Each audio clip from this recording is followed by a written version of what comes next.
Fui infiel una noche cuando llevaba 1 año casada. No se lo dije nunca. Lo que no sabía es que 12 años después él me iba a confesar algo que cambió todo lo que creía sobre esa noche.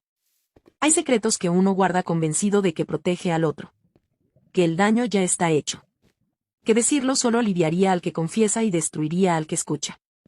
Que algunas verdades son más piadosas enterradas que dichas en voz alta. Yo guardé el mío durante 12 años con esa lógica. Lo repetí como un mantra cada vez que la culpa se hacía más grande de lo que podía manejar en silencio. Cada vez que Martín me miraba con esa confianza absoluta que él tiene y que yo he recibido todos estos años sabiendo que no la merezco completamente. Lo repetí tantas veces que casi me lo creí. Hasta que él me dijo el suyo. Y entonces todo lo que yo creía sobre esa noche, sobre mi culpa, sobre mi matrimonio, sobre quién era yo dentro de esa historia, se reorganizó de una manera para la que no estaba preparada. Esto es lo que pasó. Lo cuento completo porque la versión corta no hace justicia a 12 años de peso. Me llamo Daniela. No es mi nombre real, pero es el que voy a usar porque todavía no tengo el valor de poner el mío en algo así. Quizás algún día. Por ahora Daniela. Tengo 39 años, 2 hijos de 10 y 8, un trabajo que me gusta, una casa que siento mía, y un matrimonio que lleva 12 años funcionando sobre una base que hasta hace 3 semanas no era completamente honesta. Eso es lo que vine a contar. No busco absolución. No busco que nadie me diga que estuvo bien o que estuvo mal. Ya sé lo que estuvo mal. Lo supe desde la noche en que ocurrió y lo he sabido cada día de los 12 años que siguieron. Lo que busco es soltar algo que he cargado sola demasiado tiempo. Y si de paso alguien que está a punto de cometer el mismo error lee esto y lo piensa 2 veces, entonces valió la pena escribirlo. Conocí a Martín cuando los dos teníamos 23 años. Éramos compañeros de universidad, último año de la carrera. 2 personas que habían coexistido en los mismos pasillos y las mismas aulas durante 3 años sin que ninguno de los dos hubiera prestado suficiente atención al otro. Eso cambió en el último semestre cuando nos asignaron al mismo grupo para un proyecto de investigación que duraba 4 meses. 4 meses de reuniones semanales, de correos largos, de discusiones sobre metodología que se extendían más de lo necesario porque ninguno de los dos tenía prisa por terminar. Martín era callado de una manera que al principio yo interpreté como timidez y que con el tiempo entendí que era algo completamente diferente. Era solidez. Era la quietud de alguien que no necesita llenarlo todo de palabras para estar presente. Que escucha de verdad antes de hablar. Que cuando dice algo ya lo pensó y ya decidió que vale la pena decirlo. A los 23 años, rodeaba de hombres que hablaban mucho y escuchaban poco, eso me pareció extraordinario. Le pregunté una tarde, mientras revisábamos datos para el proyecto, si quería tomar un café después. Lo dijo sin pensarlo mucho. Ese fue nuestro primer café. Duró 3 horas y media. Salimos 2 semanas después. Nos hicimos novios sin que ninguno lo declarara formalmente, de esa manera en que algunas relaciones empiezan sin un momento exacto sino como una continuación natural de algo que ya era. 4 años de noviazgo. Un departamento compartido a los 25. Una boda a los 27 en una ceremonia pequeña con las personas que realmente importaban, donde Martín lloró cuando me vio entrar al salón y donde yo lloré también y donde todo era exactamente lo que debía ser. Lo quería. Eso es lo primero que quiero que quede absolutamente claro antes de contar lo que viene. No lo quería a medias ni lo quería por costumbre ni lo quería porque era lo conveniente. Lo quería con la certeza tranquila de alguien que sabe que eligió bien. Lo que hice no vino de no quererlo. Vino de otra cosa que tardé años en entender y que solo terminé de entender hace 3 semanas. El primer año de matrimonio fue el más difícil que habíamos atravesado juntos hasta ese momento. No por problemas dramáticos. No hubo traiciones visibles ni peleas que dejaran cicatrices. Fue algo más silencioso y más corrosivo que todo eso. Fue la acumulación gradual de distancias pequeñas que ninguno de los dos nombraba porque nombrarlas habría requerido una conversación que los dos evitábamos sin ponernos de acuerdo. Yo había empezado un trabajo nuevo 3 meses antes de la boda. Una empresa más grande, más exigente, con una curva de aprendizaje que me absorbía de maneras que no había anticipado. Llegaba a casa cansada de un tipo de cansancio que va más allá del físico, ese cansancio mental que no te deja estar presente aunque estés en el mismo cuarto. Martín estaba en un proyecto de ingeniería que lo tenía fuera de la ciudad 3 días a la semana. Lunes, martes y miércoles en otra ciudad. Jueves, viernes y fin de semana en casa. Esa era la estructura de su vida ese año y era temporal, lo sabíamos los dos, pero temporal y presente son 2 cosas distintas. Éramos dos personas casadas que se veían 4 días a la semana y que cuando coincidían estaban demasiado agotadas para ser la versión de sí mismas que el otro necesitaba. Que hablaban de logística más que de todo lo demás. Que se dormían sin haber tenido una conversación real en días. La distancia que se instaló ese año no fue dramática. Fue quieta. Del tipo que no se anuncia ni se puede señalar con el dedo porque no hay un momento exacto en que empezó. Solo un día te das cuenta de que llevas semanas sin sentirte realmente cerca de la persona que duerme a tu lado y no sabes exactamente cuándo empezó eso. Yo lo sentí. Estoy segura de que Martín también lo sintió. Pero ninguno de los dos lo dijo porque nombrarlo habría significado enfrentarlo y enfrentarlo habría significado tener la conversación difícil que los dos preferíamos postergar para cuando las cosas se estabilizaran. Las cosas nunca se estabilizan solas. Eso también lo aprendí después. Rodrigo apareció en ese contexto. Trabajaba en mi empresa, no en mi área directa sino en otra división con la que mi equipo colaboraba frecuentemente. Lo vi por primera vez en una reunión interdepartamental y en esa reunión no me pareció nada en particular. Solo otro colega en una empresa llena de colegas. Pero el trabajo nos fue poniendo en el mismo espacio con una regularidad que construyó familiaridad de manera natural, sin que ninguno de los dos lo buscara conscientemente al principio. Era diferente a Martín en casi todo. Donde Martín era callado, Rodrigo era expansivo. Llenaba los cuartos con una energía que era imposible ignorar.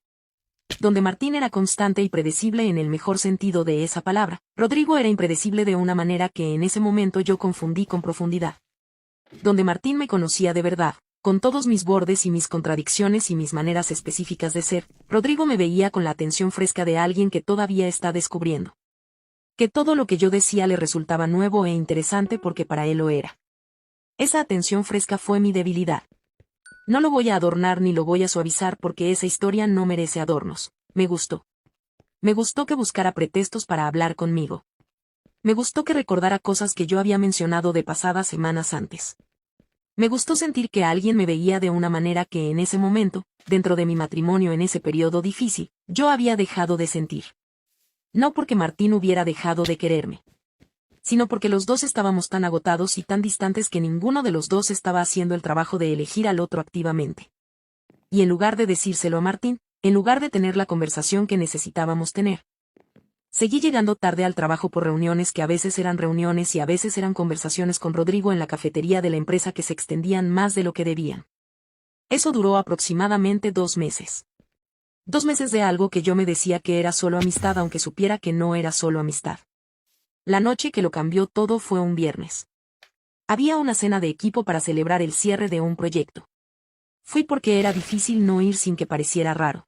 Martín estaba fuera ese fin de semana, uno de sus viajes de trabajo que ese mes había caído en jueves y viernes en lugar de los días habituales. La cena fue en un restaurante del centro. Éramos 8 personas. Rodrigo estaba. Durante la cena fue como siempre, nada que cualquiera pudiera haber señalado como fuera de lugar. Pero cuando la cena terminó y el grupo se fue dispersando, Rodrigo me preguntó si quería tomar una copa antes de irme. Debí haber dicho que no. Eso es lo que debí haber hecho. Dije que sí. Una copa se convirtió en 2. 2 en una conversación que se extendió más de lo que planifiqué.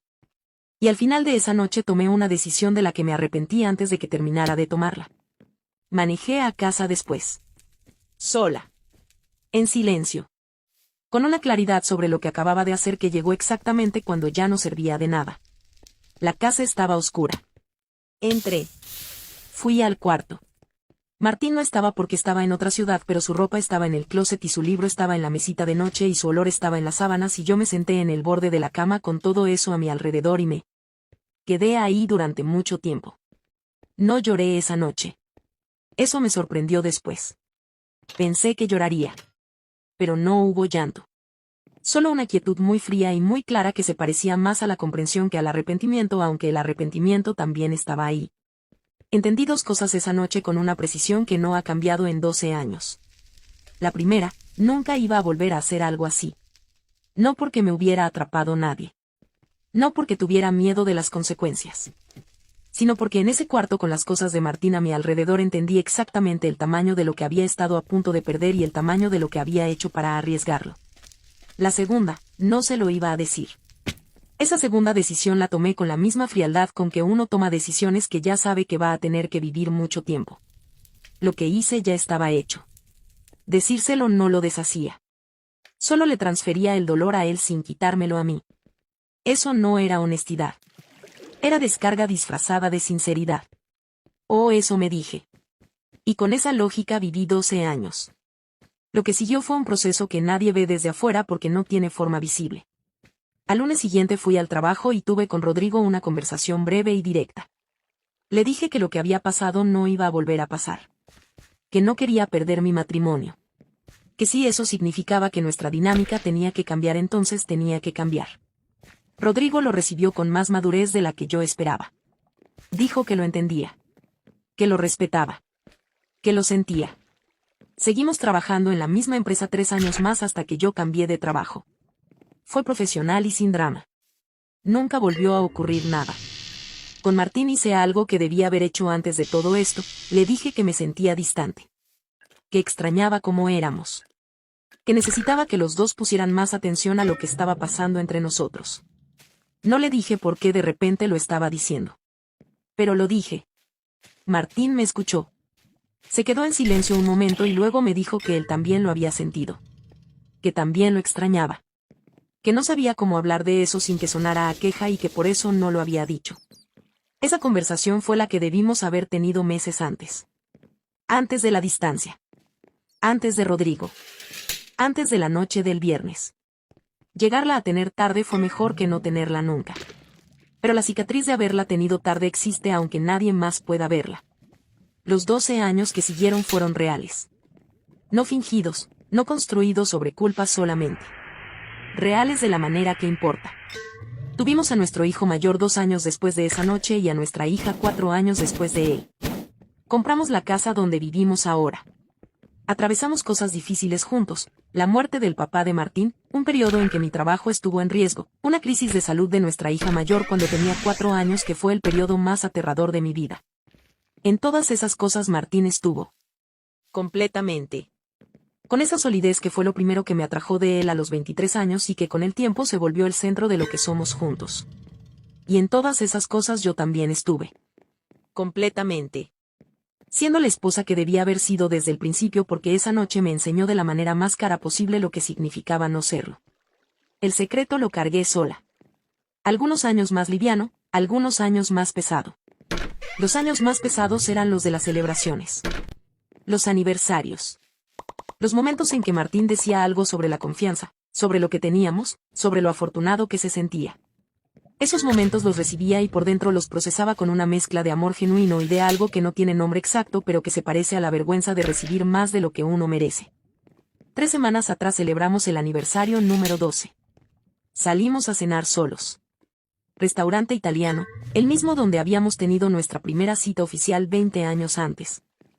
Algo que Martín había coordinado en secreto porque es del tipo de personas que recuerda esas cosas y las usa en los momentos correctos. Fue una noche buena. De las mejores que hemos tenido en mucho tiempo. Hablamos de cosas que en el día a día no tenemos espacio para hablar.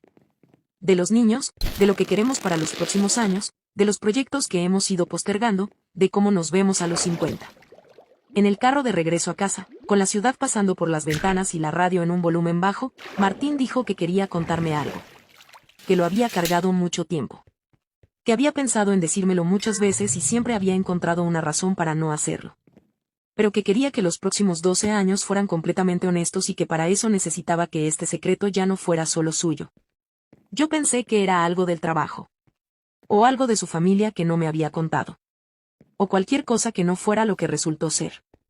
Me dijo que en el primer año de nuestro matrimonio, en un periodo en que los dos estábamos distantes y él se sentía solo de maneras que no sabía cómo decirme, había tenido un momento con una compañera del proyecto en que trabajaba ese año. Una noche. Una sola vez. Algo de lo que se había arrepentido desde el momento en que ocurrió y que nunca había vuelto a repetirse. Me dijo que lo había cargado 12 años. Que me lo decía ahora porque me amaba y porque quería que lo que teníamos fuera real en todos los sentidos. Me quedé en silencio. Martín siguió hablando. Explicando. Disculpándose.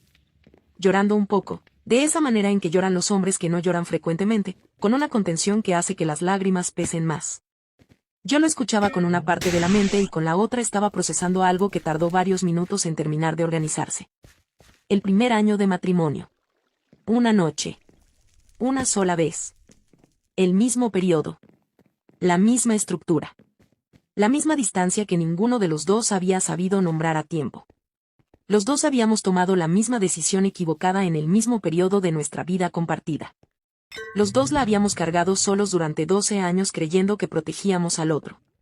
Los dos habíamos construido sobre ese secreto enterrado una vida que sin embargo era real. Cuando llegamos a casa, Martín estaba esperando mi respuesta con la expresión de alguien que no sabe que viene y que está preparado para cualquier cosa. Le tomé la mano. Y le dije que yo también tenía algo que contarle. Lo que vino después fue la conversación más larga que hemos tenido en 12 años de matrimonio. Más de 3 horas. En la sala, con los niños dormidos, con el resto de la casa en silencio. Cada uno contando su versión. Cada uno escuchando la del otro. Cada uno procesando la simetría extraña y dolorosa de lo que habíamos descubierto. Lloramos. Los dos. Martín lloró primero por el alivio de haber soltado algo que llevaba 12 años cargando y luego por escuchar lo mío. Que llegó como algo que no esperaba, aunque en cierto modo explicaba cosas que él tampoco había sabido nombrar en ese primer año. Yo lloré por el alivio también. Y por algo más difícil de nombrar. Por los 12 años en que yo había cargado eso creyendo que era la única. Creyendo que mi culpa era única y específica y que yo era la persona mala de esa historia mientras Martín era la persona buena. Creyendo que el desequilibrio entre lo que yo había hecho y lo que él merecía era permanente e irreparable. Resultó que los dos habíamos fallado. En el mismo periodo. Por las mismas razones de fondo, la distancia que ninguno había nombrado, la soledad que ninguno había admitido. La incapacidad de los dos de tener la conversación difícil antes de que la distancia se llenara de algo que no debía estar ahí. Eso no cancela nada. Lo que cada uno hizo estuvo mal independientemente de que los dos lo hayamos hecho. No hay simetría que quite el daño. No hay empate en este tipo de cosas. Pero hay algo que esa conversación cambió en la manera en que yo cargo lo mío. Ya no lo cargo sola. Y ya no me cargo con la imagen de ser la única persona mala en una historia donde el otro era perfectamente inocente. Somos dos personas que fallaron. Que lo ocultaron. Que construyeron algo real encima de eso y que ahora están decidiendo si reconstruirlo sobre una base completamente honesta. Estamos en terapia de pareja desde hace 2 semanas. Es incómodo. Es necesario. Es más honesto que cualquier conversación que hayamos tenido en años porque hay una tercera persona en el cuarto cuyo trabajo es exactamente no dejar que ninguno de los dos eluda lo que tiene que enfrentar. Nuestros hijos no saben nada. No tienen por qué saberlo. Lo que pasa entre Martín y yo es nuestro y lo estamos manejando como adultos que eligieron seguir juntos con los ojos abiertos. Porque eso es lo que decidimos esa noche en la sala. Seguir. No porque sea fácil, sino porque los dos queremos lo que hemos construido y creemos que merece ser reconstruido sobre una verdad completa en lugar de 2 medias verdades enterradas. No sé cómo va a quedar esto. La terapia apenas empieza. Hay conversaciones que todavía no hemos tenido y que van a ser difíciles.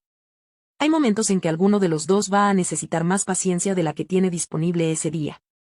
Pero por primera vez en 12 años no estoy cargando esto sola. Y eso, aunque sea el resultado de algo doloroso, se siente como la cosa más liviana que he sentido en mucho tiempo. Lo que le diría a la Daniela de hace 12 años, la que estaba sentada en el borde de la cama en esa casa oscura procesando lo que había hecho, es esto. Díselo. No esa noche, no cuando todavía estás en el shock de lo que acaba de pasar. Pero díselo. No porque te lo merezcas ni porque vayas a sentirte mejor. Sino porque él merece saber con quién está. Porque las relaciones que funcionan son las que pueden sostener la verdad aunque duela. Y porque cargar algo así sola durante 12 años no te hace mejor persona ni lo protege a él. Solo te aísla de la única persona con quien podrías haber resuelto lo que los llevó a ese punto. Y lo que le diría a cualquiera que esté en ese primer año difícil, en esa distancia quieta que todavía no tiene nombre. En ese periodo en que otro alguien empieza a aparecer una salida más fácil que la conversación que tienes pendiente con tu pareja, es esto. Ten la conversación. La difícil. La que da miedo. La que requiere decir en voz alta que estás solo aunque estés casado, que extrañas a la persona que duerme a tu lado, que algo se está yendo y que necesitas ayuda para no perderlo. Esa conversación es incómoda y es necesaria y es infinitamente menos costosa que todo lo que viene si no la tienes. Yo lo sé porque no la tuve a tiempo. Y me costó 12 años de peso que no tenía que haber cargado sola.